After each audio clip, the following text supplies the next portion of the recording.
Hello and welcome to today's webinar. We will begin in just a few moments. Thank you for joining us. Once again, just want to say thank you for being here, and we will begin in just a few moments. Welcome to the Child Welfare Information Technology Systems Managers and Staff webinar series, brought to you on behalf of the Health and Human Services Administration for Children and Families, Children's Bureau. My name is Philip Breitenbuscher, and I am your host for today's webinar. Today's discussion is entitled CCWIS, Biennial Data Quality Reviews.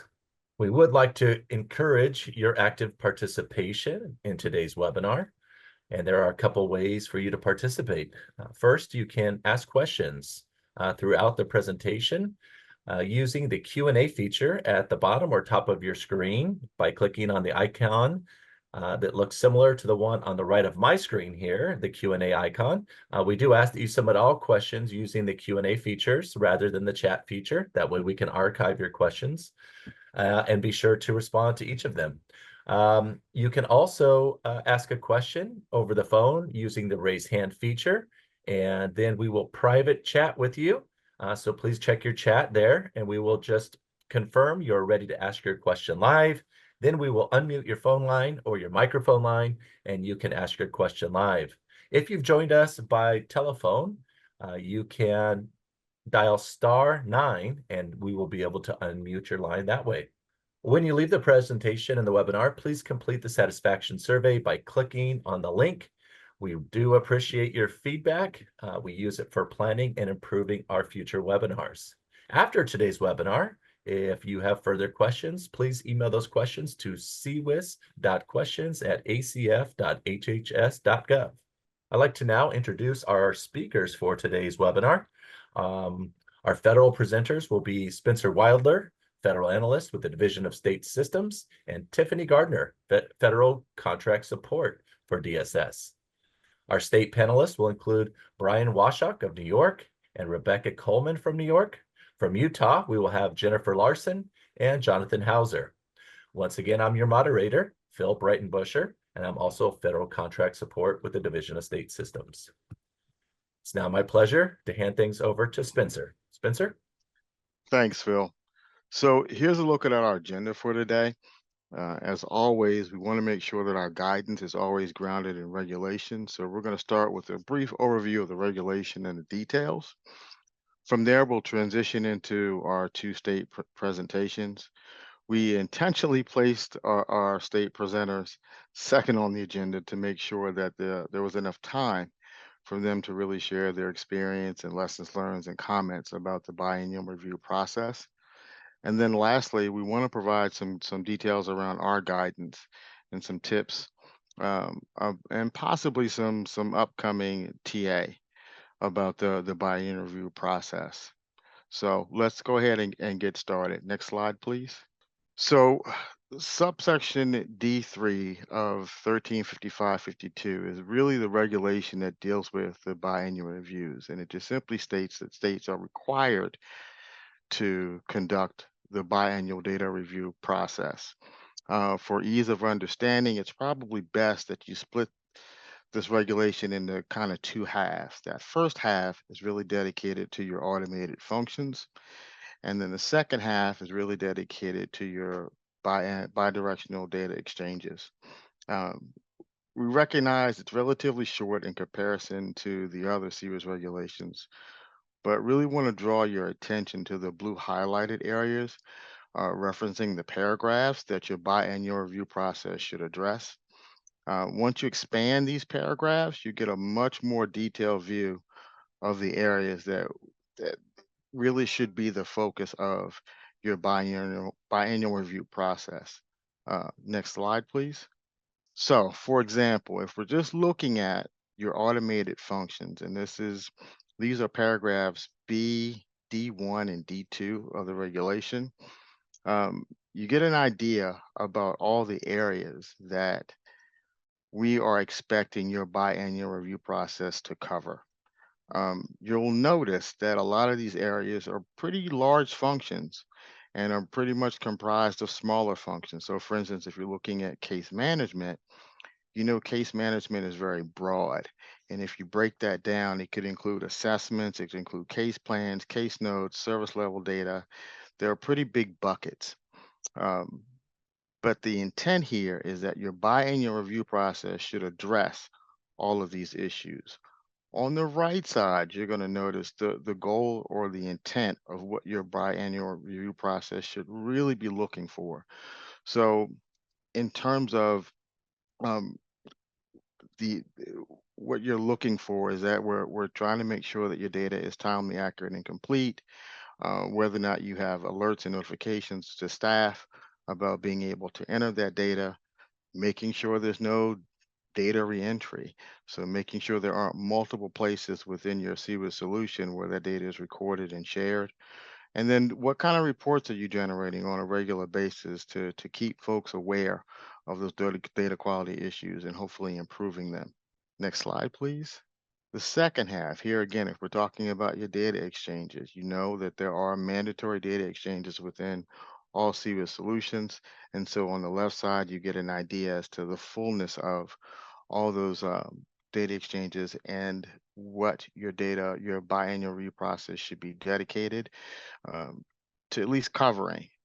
In terms on the right side and how to address it, we are asking that everything has a single data exchange standard, which is very important. These are kind of the rules and the formats for sharing data across systems, different systems.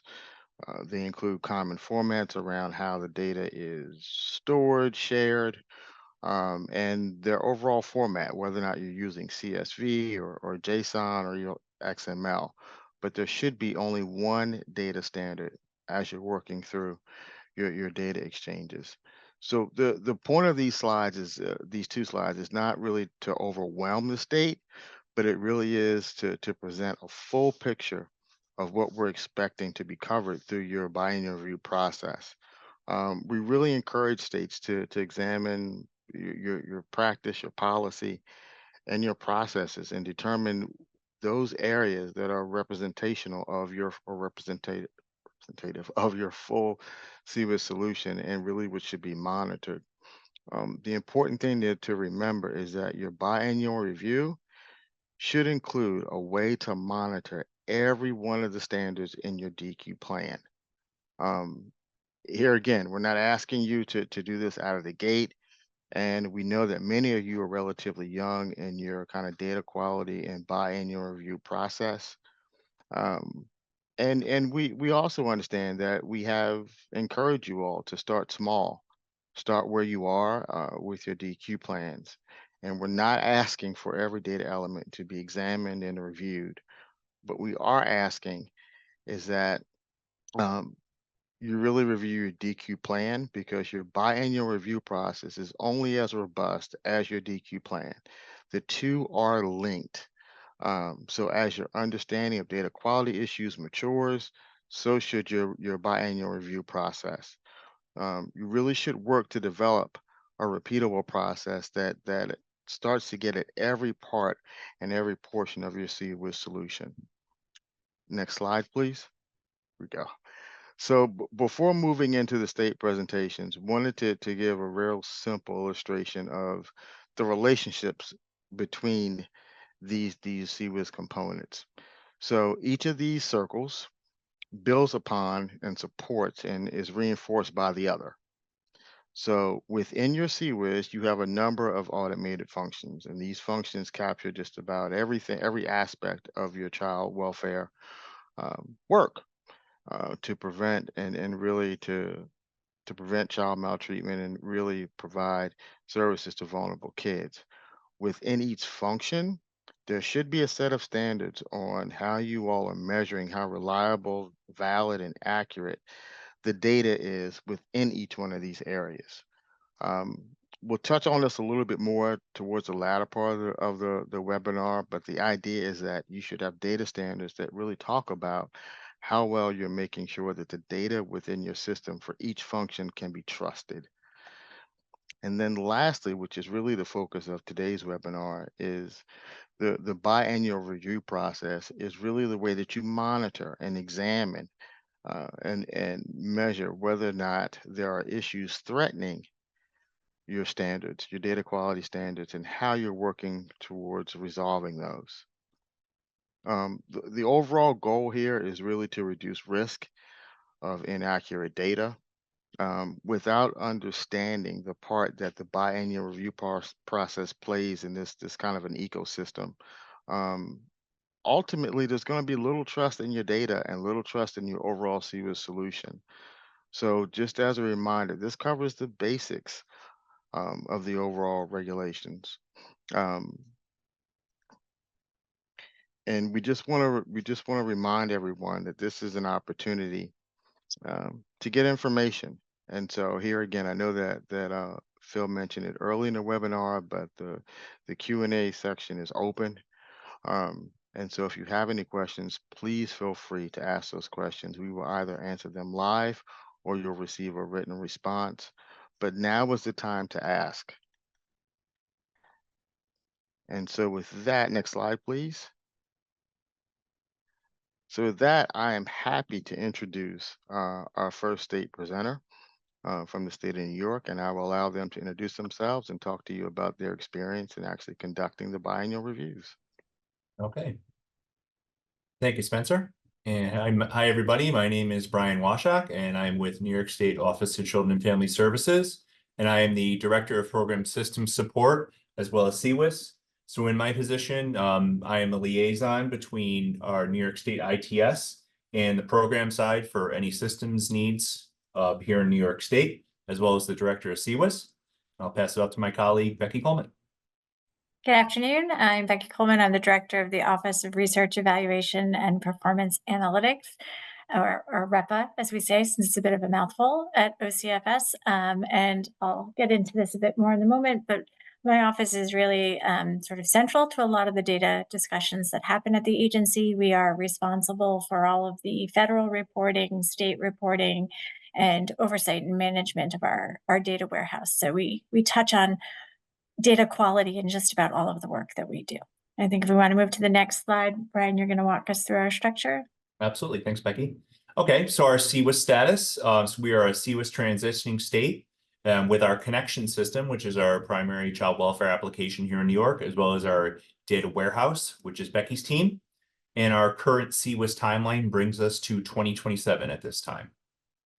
And just some characteristics about our state. We are a county administered state. So it's a bit of a challenge for us, and as those who are county administered out there know, particularly being a larger county administered state, seeing that we have 59 counties, and then that is including one tribe, which is its own jurisdiction. And then we have New York City, which is also one jurisdiction and makes up about half of our child welfare population within New York State. In the calendar year 2023, we've had approximately 44,000 families receiving preventive services.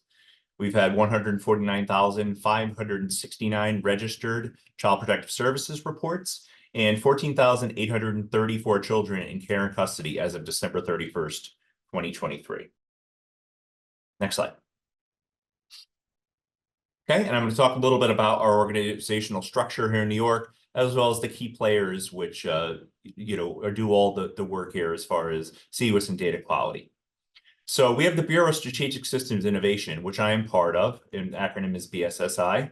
So I said that Connections is our child welfare system here in New York, and we have an entire implementation team which works to support the child welfare contributing agencies out there, as far as the local districts, Department of Social Services, and the voluntary agencies that do the child welfare work. So manage a whole team of them.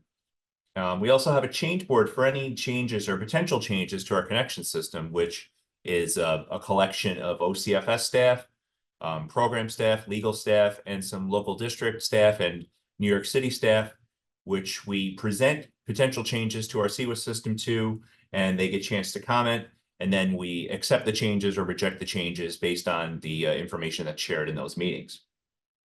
Like I said previously, we're also liaisons with our Information Technology Services, our ITS team. So they are the main technology folks. We are kind of the go-between with systems. So we work directly with them on system changes, but they do have some programmatic knowledge as well. So here in New York, we do involve them on some meetings where we're talking about systems changes potentially, because we do value their opinions and the programmatic knowledge that they have. And then also part of the BSSI where I stand is overseeing CCWIS and everything in relation to CCWIS. We also have the Division of Child Welfare and Community Services, and we have our Performance Quality Improvement Team, which works on the program side to work with the local districts as far as data quality initiatives and monitoring them, and operations and maintenance and oversight and monitoring and case reviews. So the oversight and monitoring, works directly with the local districts and does case reviews and, talks to them about how they're doing in different areas and areas of strength and areas, of improvement where they can do things maybe better a little bit differently. So we also have data leads, which is part of that organization where we have folks from all over OCFS who look at different areas of data and where we can have data quality improvement and the importance of data and how it could be used out there within OCFS and in the field. Then we also have regional offices out there. So New York State is broken up into different regions, from Buffalo, Rochester, Syracuse, Albany, New York City, Westchester. And we have different regions that work closely together and are part of when we have these discussions about data and working with the local districts. They are certainly part of those discussions. Moving on to ITS, which I did mention before, as I said, they collaborate with OCFS on all systems needs and do have, strong knowledge and contribute to our discussions on all things involving data and systems. And then we have connections, build, planning, and implementation. So we work with them closely as we roll out builds of changes and enhancements to connections and do UAT testing with them, and then work closely with our implementation team on doing that and getting ready for the build. And then them working directly with the field in order to roll out those builds to the field in the connection system. So I will pass it off to Becky to do the rest of the slide. Thanks, Brian. So as I mentioned, I'm the director of the Office of Research, Evaluation, and Performance Analytics, and we are responsible for the federal reporting. So we submit all of the AFCARs, NCANs, NIDED, the New Family First files for New York State. And in that role, one of the key things that we do as new requirements come out, we check to make sure we're collecting what we need to collect to be able to do those submissions, and looking at what might need to be added to connections, or where we might need to improve some of our communications with the field so that they know what the data quality standards are, what the data elements are. We also have management and oversight of our data warehouse, which is the reporting arm of our CCWIS system. We allow access to that to a select group of agency and county and state level individuals have been given permission to see the data for their entire sort of regional areas. And within the data warehouse, they can access, we have over 500 predefined reports where they can take a closer look at their data, see what's missing, see what's inconsistent, monitor whether or not things have been done on time. We also, as being part of that sort of translation of the federal requirements, you'll see I have down on here the Unhappy Path group, which is really sort of a unique thing that arose out of our work with Families First and pulling together all of the different groups that are on this slide to start trying to plan what we needed, systems changes wise, training wise, data collection to make Families First happen. And I think you can probably all empathize with this. You think you know where you want to go. You have an idea of how you need to collect something, how it's going to work. We call that the happy path, right? Everybody's doing exactly what they're supposed to do. And then you start doing it and you find all these unhappy paths start coming up where things are just not going as expected, or something was misinterpreted, or the system change didn't work the way that you needed it to. So we noticed that we had a group that was coming together frequently because somebody was flagging an issue with implementation, with planning. And so we started nicknamed ourselves the Unhappy Path. And we started putting on regular meetings where people could just throw things up onto the agenda that they were seeing, where there were data quality issues.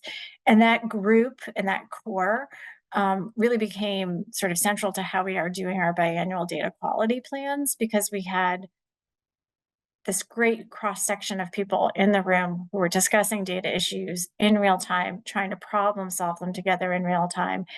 And so we tried to take a very organic approach and build on that. And that's what I'll be talking about in the next 2 slides. I also want to make sure I do a shout out to our counsel's office. We obviously involve our lawyers when we are talking about what we need to do for data collection. So we are sure that we understand what the federal laws are, but also the state rules and regulations. We have a court attorney who works with the court improvement project. And so that's very helpful to get the court's perspective. And then we have our Bureau of Policy Analysis, which is really our main communication arm with all of our counties. And they issue our information letters, directives, and help to do our federal plan. So if we could have the next slide. So one of the things that we noticed, again, working on this Families First work in other places, was that we had a lot of conversations happening about data quality.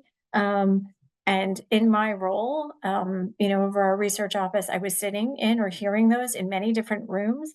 So same conversations, but different rooms, and lots of times different players, are not quite the same overlap. And that we were sometimes duplicating efforts. Different groups were working on the same issue and not realizing somebody else was seeing it too. So talked with Brian, we realized we really needed to have a designated data quality lead.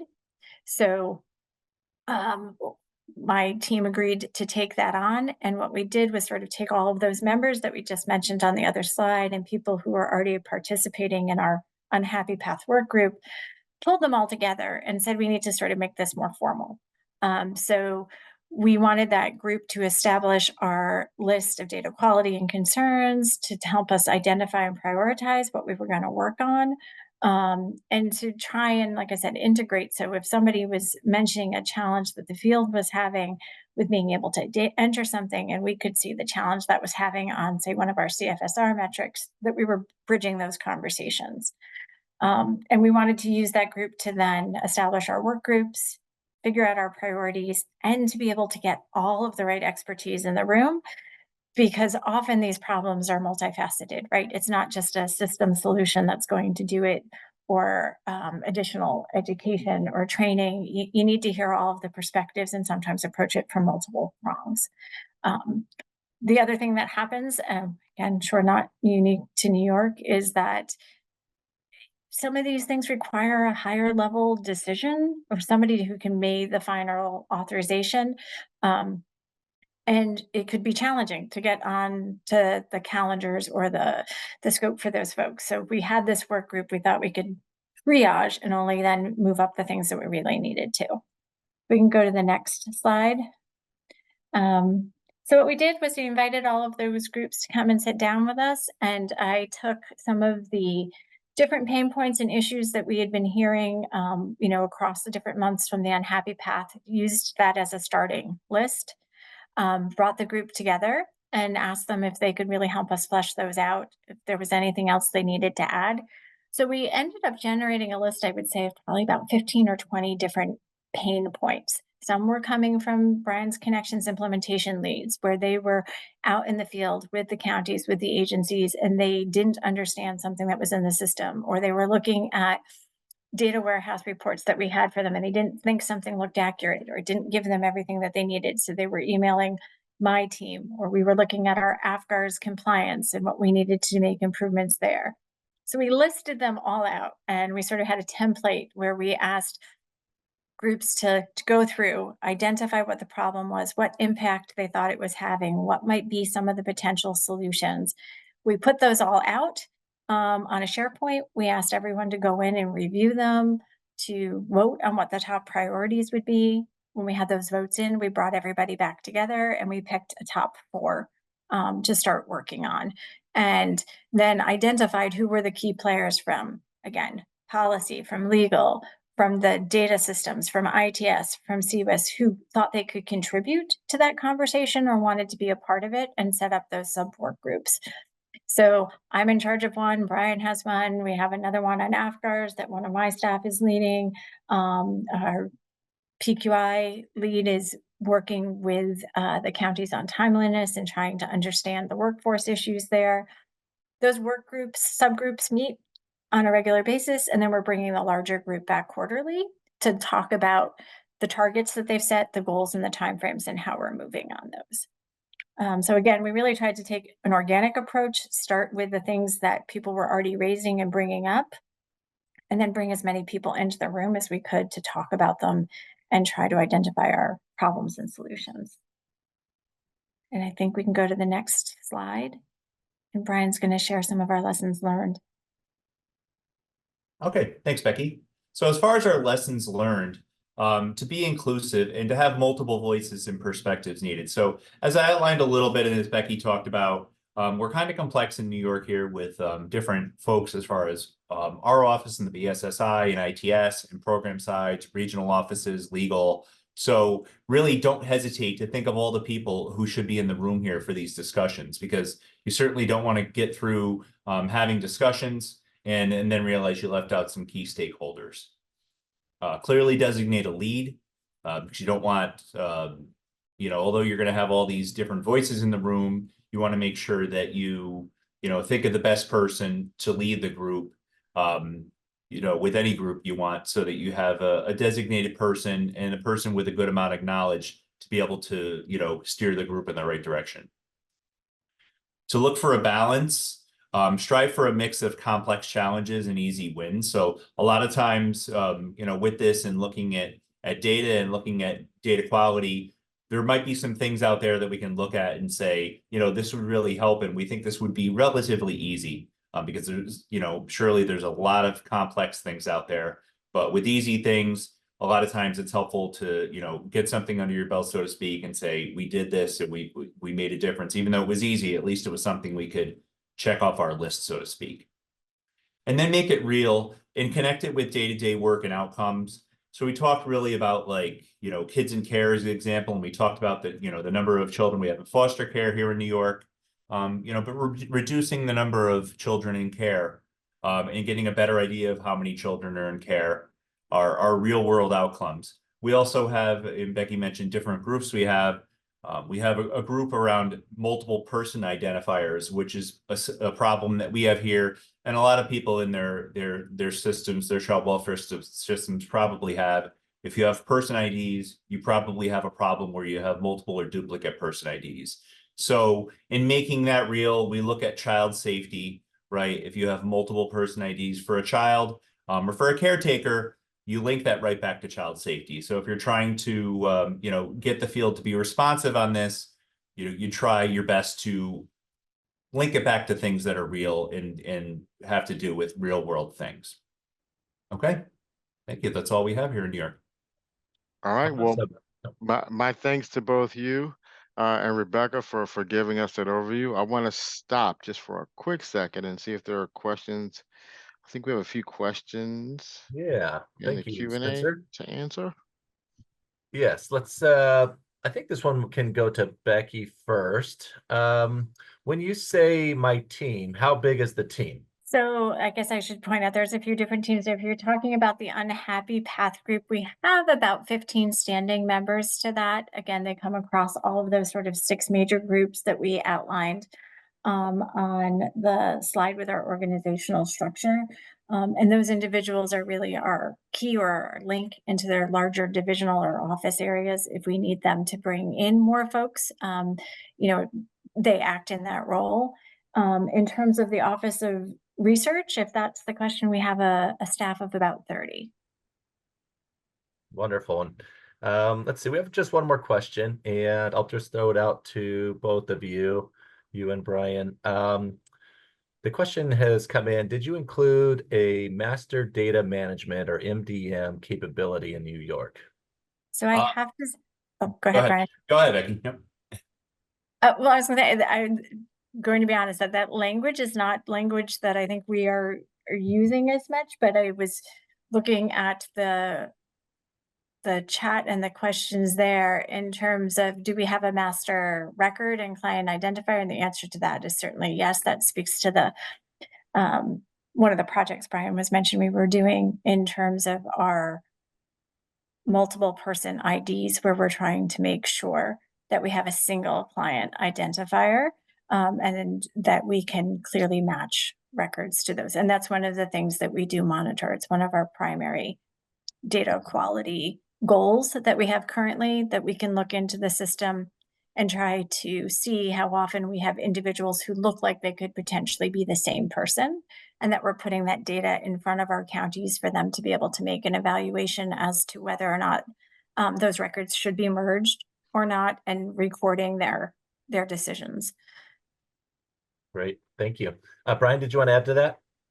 Yeah, and I think that, you know, something that comes to mind is it's a bit of a struggle here, you know, in New York, because we have a couple of different systems, you know, main systems, primary systems that kind of interface with each other. We have our connection system, which is our primary child welfare application. We also have like our welfare management system, which is an antiquated, outdated legacy system from before even connections, which we think is old. Which we have a project underway to replace that system, but it's something that we look at as far as client identification numbers in that system, and then person identification numbers and connections, and those two things kind of interacting with each other, those two systems. So I think that, you know, something is being looked at as far as that project to kind of identify and have like a master person, so to speak, between those two systems when they do interface. But yeah, definitely, continues to be a struggle, but it's a work in progress. Wonderful. Thank you both. I do see that we have several more questions that have come in, but I do want to advance us to our Utah panelists before we continue on with questions. I do want to remind everyone you can continue to ask your questions. I see a hand up as well. Thank you very much. I will be chatting with you in just a second. Continue asking your questions via chat or by raising your hand. Use the Q&A function.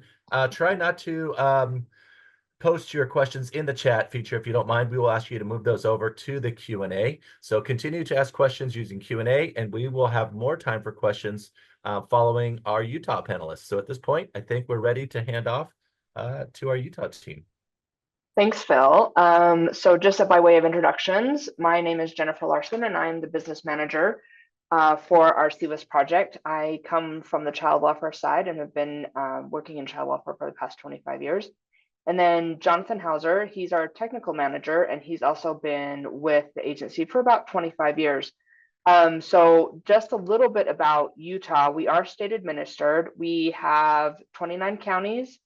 And just in terms of point in time, we're a small state as compared to New York, just by way of even in the numbers. So just investigations that are underway, just a little over 2,000, families that are in prevention services, just a little over 700, and then children in foster care, just about 1,800, which is a low for us here in Utah. So that's something that we have been watching and seeing some of those trends happen here in Utah. But I'm going to let Jonathan take it over and talk a little bit about our history of our CCWIS project, and then we'll move forward. Yeah, hi all. Before Jen talks to you about our data quality plan, I just want to give you guys a little bit of context on our system, who we are and where we're at with CCWIS. So backing up, so CCWIS, we participated in CCWIS from the beginning. Our stack was basic client server model, more specifically Power Builder, SQL Server, Sybase back in the day. And then a few years before the CCWIS regs came out, we did make an attempt at modernization by rebuilding some of the modules into a web app. We build and maintain our software in-house. The team is made up of child welfare staff, state employee IT staff, and contractors. The contractors work under a staff augmentation model, so they're like any other developer on our team. Work for them gets decided on in sprint planning, just like every other employee.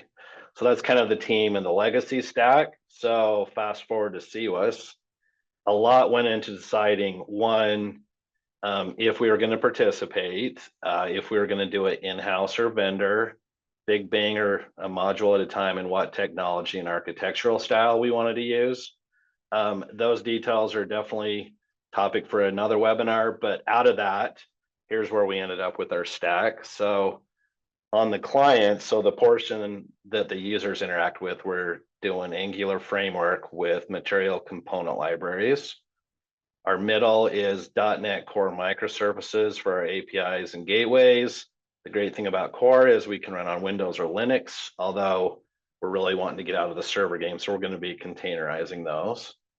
And then the databases are SQL Server, but we are going to move those to one of AWS's managed services, specifically Aurora Postgres. And that leads me to one thing I should mention. Partway through our CWIS journey, the state decided Jen and I didn't have enough stress in our lives, and we were told to migrate from on-prem to the cloud. And so that ended up being AWS for us. Ton of work, but it's definitely been worth it. And I mention that because we've added a bunch of AWS services to our CWIS stack. I'm not going to mention them all, but just to highlight a couple. S3, we rebuilt our content management system. So like the videos and audio recordings of child interviews, pictures, documents, all that stuff. Significantly more robust system and future-proof. Elasticache, we moved a lot of our searching to use an in-memory database. It's way faster for our users, and it gives us much better options for advanced queries. It's been really easy to iterate on, so we're just going to keep messing with that until our users have everything they need with searching. And then the last thing to mention that is tied directly to data quality is our data warehousing. It's hard for the agency to improve if the right people don't have access to the right kind of information. Without going into details, warehousing is all about table design that would be horrible for an application, but makes it a lot quicker to pull information you need. I ended up taking this on as a personal project and was able to build out what I think is a pretty solid platform for the agency. So for that, it's Aurora Postgres for the database.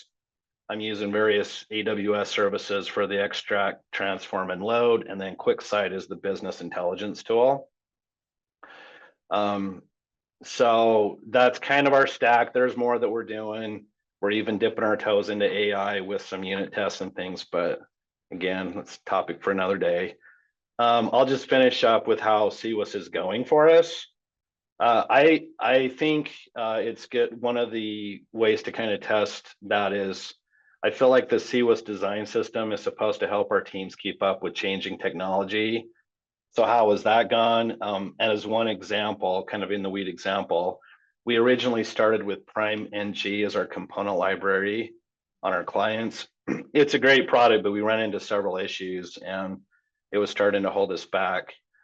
So we looked at Material, which is the library supported by Google, much bigger user base. We decided to give it a try with one of the modules. And the great thing is the impact was limited only to that module, affected nothing else. It was minimal testing. And when we got done, we just asked, do we like it? Do our users like it? Is it easy to maintain? And then we just applied it to the other parts of our CWIS application as we needed. And that same exact principle is applied to the .NET and Angular upgrades. That was something we could never keep up with framework updates under SACWIS, but we've done a really good job under CWIS. And then a last thing to mention is the relationship with our federal team has been awesome. It's obvious that they want us to succeed, and they've been great at helping us work through roadblocks or concerns. So big shout out to Amit and Wendy, if you're listening. So thanks to those guys. So that's kind of our stack and how things are going. So I'll just turn it over to Jen to talk about our actual data quality. Okay, we can go to the next slide. So I wanted to talk a little bit about our organizational structure here in Utah. We, as compared to other states, we're really small, and that has its advantages. So just here, just kind of organizationally, is kind of how we're laid out. So Jonathan and I'm the CWIS director, and I work closely with those teams that are in orange. Our primary prevention, which oversees sort of our intake and CPS branch of child welfare, and then also our CQI and data analytics team. And I'll get to that in a little bit in the next slide. But I also work with our ongoing services, who really have program administrators that oversee our foster care population, our in-home population, those that are receiving Chafee funds, so our transition to adult living youth, our adoptions administrator, and those that are overseeing sort of our kinship functions. So one of the things that we have that's advantageous to us in Utah is all of us really at this particular level have worked with each other for a number of years and have well-established relationships with one another, which has been to our advantage in being able to have really great conversations about areas in which their specific program or their program area may need a little attention and help in terms of their data quality. So that has been an advantage for us. And go ahead to the next slide. Utah has a well-established CQI process from 1994, and that was born out of a lawsuit that we have since exited a number of years ago. But what it did was establish for us a value of continuous quality improvement, and something that our agency really relies on and has for a number of years to be able to inform some of the things that we need to pay attention to. We also have department oversight for our agency that allows us to have some neutral parties being able to look at what is happening with our system, both in terms of our processes, some of those proxy measures, some of the data quality there, and then also what is happening outcome-wise. What is that all leading to, and how is that looking both in process and as the outcome? One of the things that Utah did have to sort of rebound from was our CQI and data analytics team was literally dismantled because of vacancies and moves and whatnot, and other issues that come with budget and personnel. But that team was almost went for a year without anyone in those positions. And so it sort of fell to Jonathan and I to be able to pick that up as part of our CWIS development to look at the data quality and take on some of those responsibilities. So I've been with our technical team for about 4 years now, and one of the very first things that we did was look at what was going to be our CWIS data quality review instrument, using the data management book of knowledge, and then incorporating all the things that are required in the CWIS regulations. What do we look at that needs to be complete, timely, and accurate? What is exchanged, and how do we maintain that confidentiality? And going through some of the things that you see here on the screen. So we really did work with within our own unit to develop that. But then what we did was look at some of the people that were in that organizational chart and look at how those program administrators really wanted to work within their program area to identify and assess the data that was specific for their area and come up with those SMART goals. So we really worked in tandem with them over about a year to be able to develop that. Next slide, please. And so one of the things as we've gone ongoing in terms of our data quality plan and our biennial data reviews is we have pulled together this CQI team that you see here. So as the lead, I oversee all of the submissions of our federal reports. And one of the things that has really been helpful for me is some of the data quality indicators that we have through NCANs and AFCARs that look at some of the things that states might pay attention to or should be paying attention to as they're doing their submissions. But then we use that and we pull together our CQI team. We look at our CFSR state indicators that we get on an annual basis. We just had meetings before this meeting for those indicators to see really what do we need to look at and review as part of our biennial data review to maybe highlight some of those things, to make those things that we may be falling short in a priority for us in terms of our review and things that we want to do to be able to have good data quality. We also pulled together our oversight process from the Health and Human Services, so our annual CFSRs that we participate in, and then our proxy measures, which is our case process review. Again, pulling in specific program administrators, and then also our federal operations team that looks at our Child and Family Services plan. And my job really, in terms of the data quality plan and the biennial data review, is synthesizing all of this information into sort of one source and looking at what are the overarching themes that we're seeing across all of these indicators that would clue us in to say, these are things that we need to pay attention to, and we need to do some deep dives into our data quality and be able to see what is happening as it relates to our CWIS development, as it relates to our what information is being entered into the system, where is that information coming from, what's the source of truth, those types of things. So those are things that we've been doing on an annual basis up until now. Go ahead and go to the next slide, please. So again, several sources that we use to create our data quality plan. And, each state, I think, has its own sort of unique flavor of how they like to measure things. And ours, in particular, we have now are using results-based accountability, or RBA. So again, we want to make sure, at least as I'm developing our and looking at our biennial data review, is utilizing all of this information to decide and look at where is it and what sort of things should we be focusing on. And when there are hotspots or trends that we're seeing, what do we need to do to be able to remedy those issues, and being able to pull all of those sort of core teams together to decide what should happen and how do we want to further measure those things moving forward. So it's an ongoing process.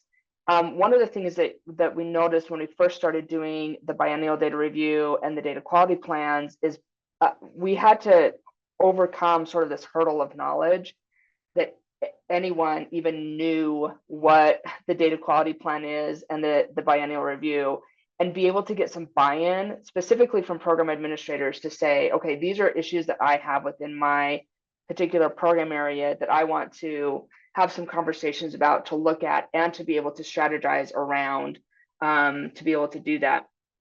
So one of the things that we do now throughout the year to kind of give us a little bit of a jumpstart into our biennial data review. So if you want to go to the next slide, we utilize things from each of our federal reporting periods. So our A and B submissions for prevention, for AFCARS adoption, NIDED, our NCANS data. We look at all of those on an ongoing basis now to better understand really what is happening between a user entering information and the system being able to have the information it needs to make those reports.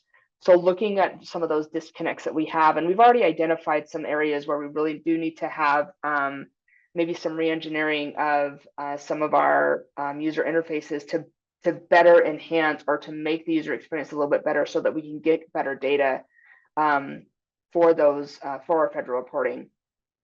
We're also looking at the CFSR and our state review, including those annual reporting and looking at the trends.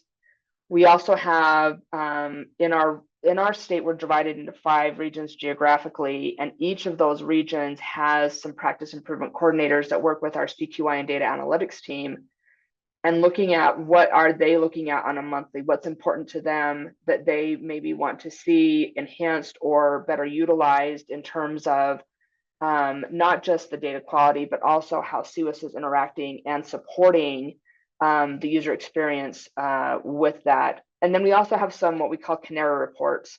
So these reports are things that we have that are sort of critical indicators for our system. And there are things like repeat maltreatment and abuse while in care and timeliness to permanency. Some of those things that really kind of let us know at a glance how our system is doing. So those are things that we have been using as we've gone along and kind of evolved in our biennial data review that have been really helpful for us in pulling this together in a way that kind of synthesizes everything and helps us make it feel that it's like just not another thing that we have to do, but is really integrated into all of the areas that we have to report our data to. And so that has been like the overarching goal for myself and our team, is to help this feel more integrated for our agency and be able to have them have some buy-in in what we are looking at, measuring, and reviewing. So that has been helpful, just to kind of have that approach with our teams. Next slide, please. So just looking at some of the lessons learned from Utah is we would encourage states, if you haven't started yet, to start small. We started out really, really big, and it has been a little difficult to maintain because we started with like literally everything. And so I would advise against that, but starting with what's really important to your state, or things that you already know are trends for you that could be helpful in moving it forward, and utilizing what is already available. We really didn't have to reinvent any of the information. It was just about utilizing what was already there in a way that made maybe more holistic sense in terms of what Utah was trying to do with our data and how it supported our work. Focusing on the basics, that trifecta of child welfare, safety, permanency, and well-being, in terms of how that's measured, or what is being used to be able to get that information across. And then sharing that knowledge across teams, because we know people aren't static and we have turnover. This has had to happen multiple times as new people have come on board or don't know what it is, or why we're doing it, and being able to help them understand what the data quality plan and the biennial review is really supposed to do in terms of helping the state understand and pull together all of the different areas into sort of synthesizing it into one plan. So those are things that we would recommend that would maybe be helpful as states move forward with this process. So, questions? Awesome. Thank you both. Yeah, so there's been lots of good questions, and we are doing our best to try to keep up with the questions that have been submitted to Q&A. And so feel free to continue submitting those questions. At this time, though, I'm going to move forward and hand things off to Tiffany. All right, and thank you, New York and Utah. We really appreciate you. We want to take time and talk through this diagram. Provides a quick overview of approaching the biennial data quality reviews. As a reminder, your data quality plan is the foundation for this work and is a living document updated annually. This plan describes the review process and outlines how you're meeting the CCWIS requirements. It's important to remember that it's a collaborative effort, and your agency needs input from program, policy, technical, and training to accomplish this work. And I think both of those states today highlighted that. Your agency selects goals or priorities that could be accomplished over the next 12 to 24 months. Are there findings from federal reviews or reports such as NIDED, CFSR, NCANS, or Title IV-E? What pain points from staff or your internal reviews have identified data quality concerns? Ensuring data from your child welfare contributing agencies and data exchanges are included to help inform the reviews. Potentially using a smart table to address the goals or priorities to make sure you include ownership and baseline data. An establishment of data governance to oversee and support those priorities and initiatives. Coordination of your existing continuous quality improvement or internal reviews to inform the review. This does not need to be an additional review process. When you're ready to submit the biennial review, you could provide a brief summary, touch on a couple updates of your data, your progress, challenges, and identifications of new goals or priorities. There's no template for the biennial data quality review, but our technical bulletin number 6 on data quality plans does provide a sample of the quality review instrument. And lastly, making sure that you're communicating those results both internally and externally to all of your partners. Next slide. We saw a chat earlier question in there, and we wanted to highlight a technical assistance opportunity for agencies. The goal is to create a work group or targeted TA to help identify best practices and toolkits to assist with biennial data quality reviews.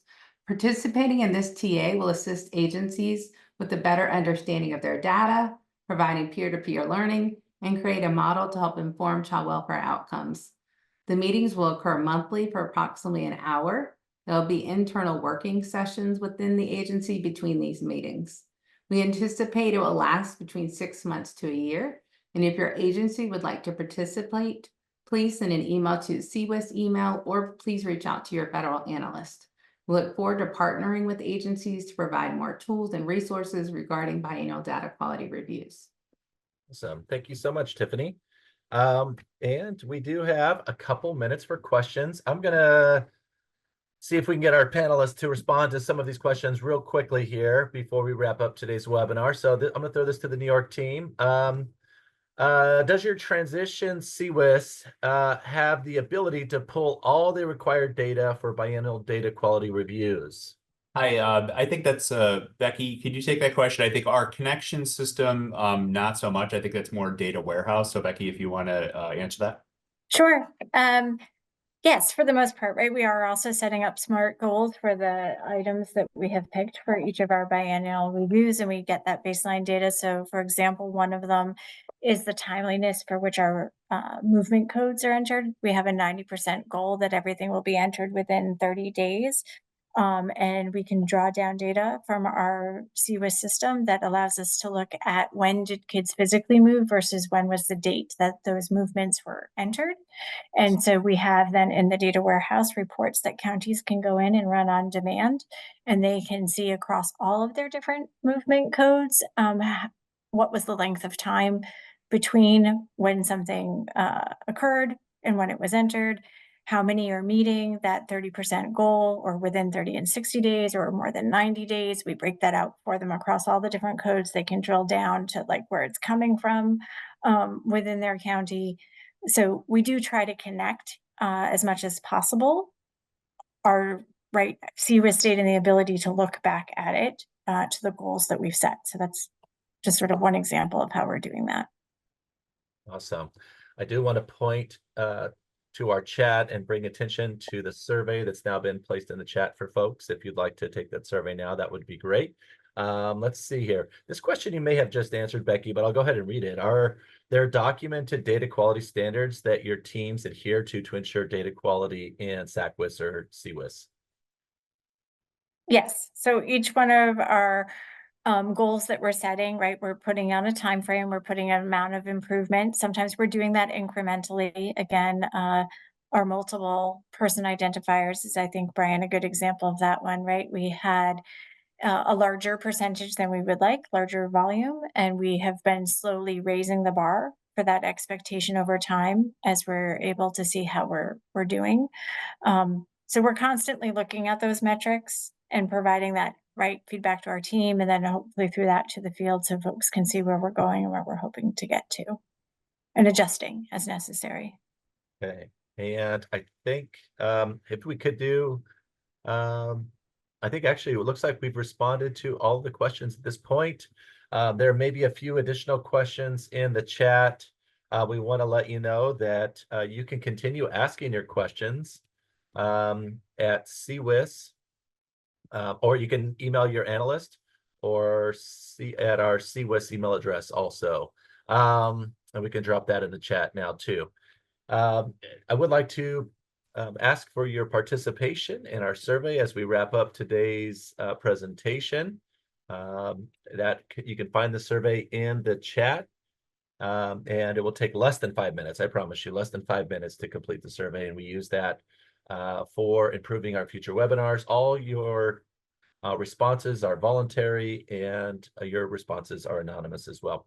I do want to thank our federal panelists, Tiffany and Spencer. Thank you so much for today's presentation. And of course, our panelists from the states of New York and Utah. Finally, I want to thank all of our participants today, and we appreciate the work you do on behalf of children and families. With that, we will conclude today's webinar.